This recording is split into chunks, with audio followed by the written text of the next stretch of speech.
So, if there's one thing, what's the most important thing you have learned between the first child and the fourth child? Don't have so many. So, eldest is 26, youngest is 10. What has changed in your parenting over the years? What do you think are the big changes? So when I was newly married, I always said I would retire at 35. I would retire at 40. Then I adjusted it to 35 because I was working incredibly You told this hard. to your wife or you told this to I yourself? told this to my wife. Okay. I said I would retire at 40. Then I made it 35 because I used to work incredibly long hours. Sure. I used to get home 2-3 days a week, somewhere after 11 in the night. I would get home on an early day at about 8:30, 9. And then I'd be out of home at 6:30. Long hours.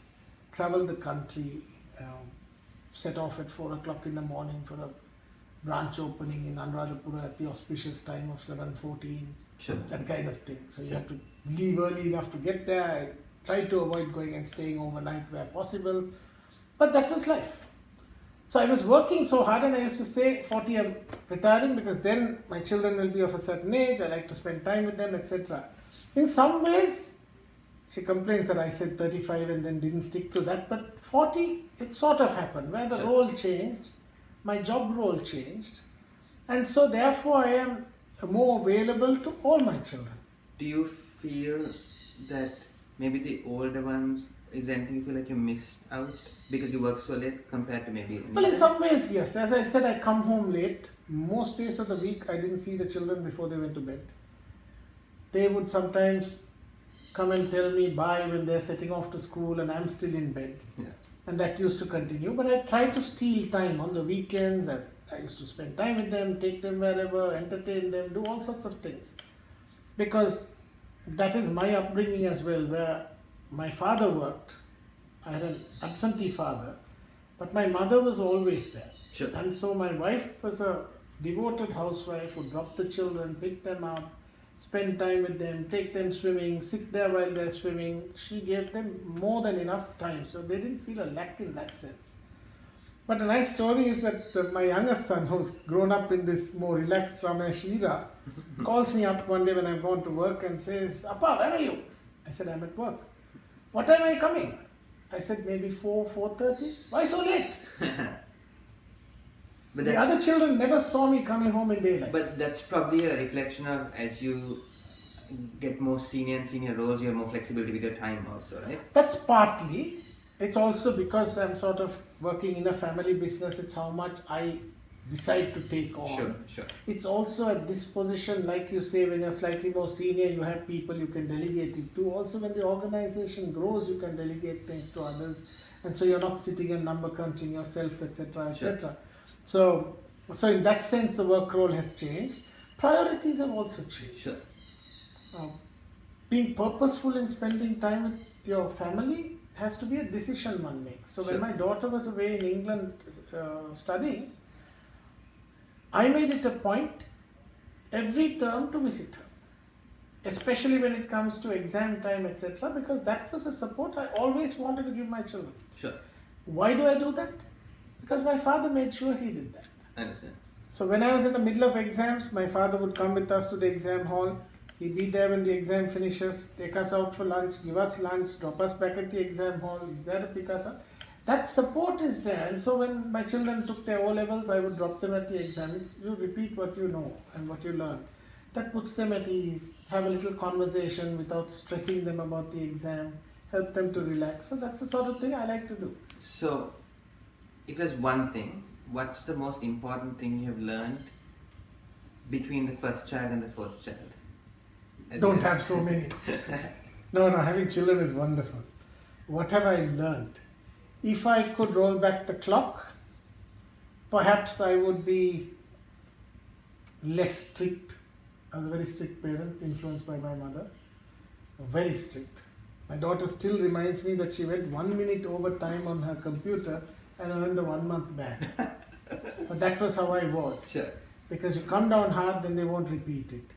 With the youngest, they say I'm spoiling him because I'm so flexible. The older children are quite upset and he gets away with everything. He gets away with blue murder for one thing.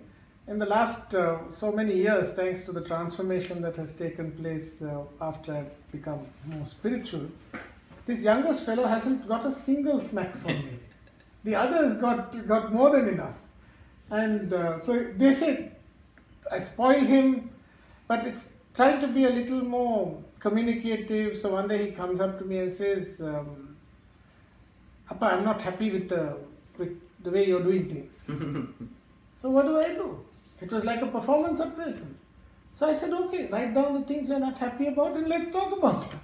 So they get wild when they listen to things like this, but it's a more mature type of parenting. I'm not saying this was right and that was wrong. Do you have any regrets about your parenting? No. No. I have no regrets in life. Okay.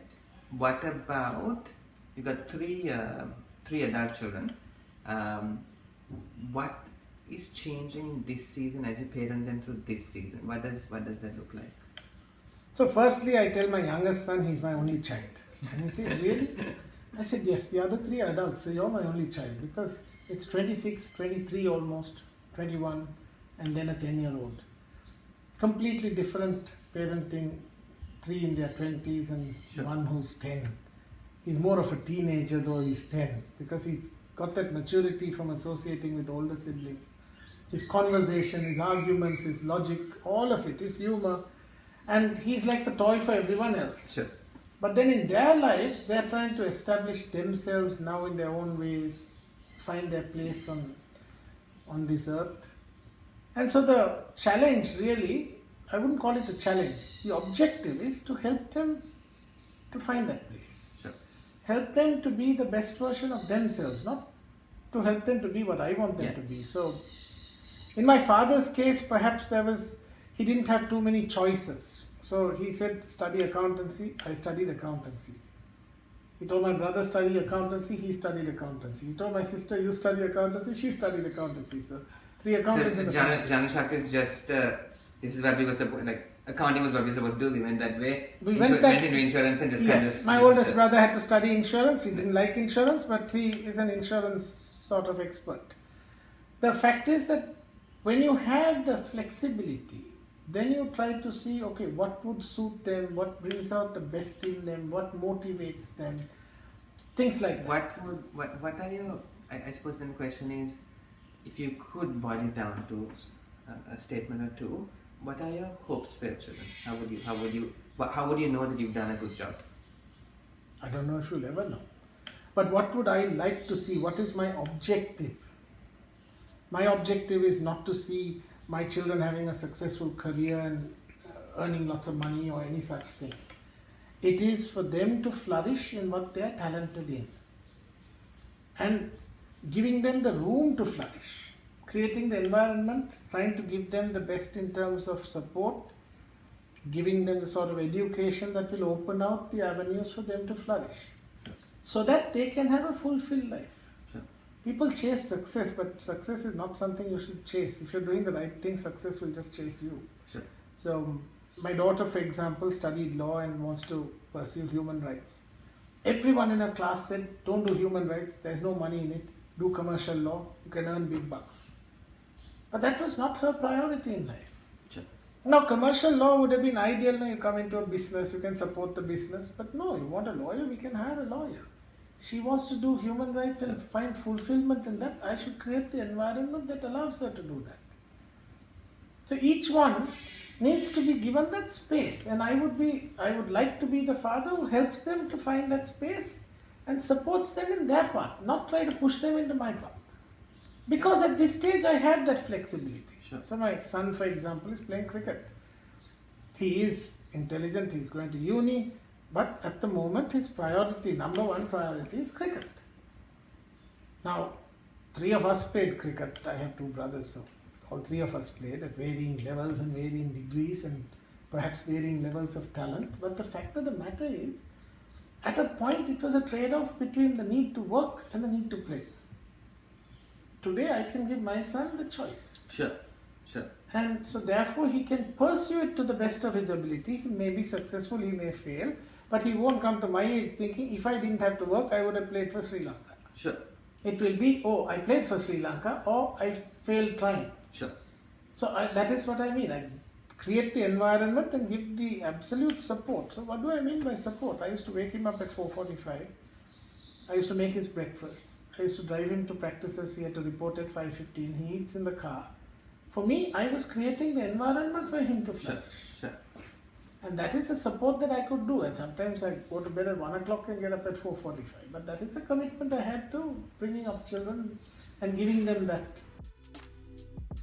Then I actually thought I need to plan the next 30 years. Okay. The first 30 years was just, oh hey, as they say.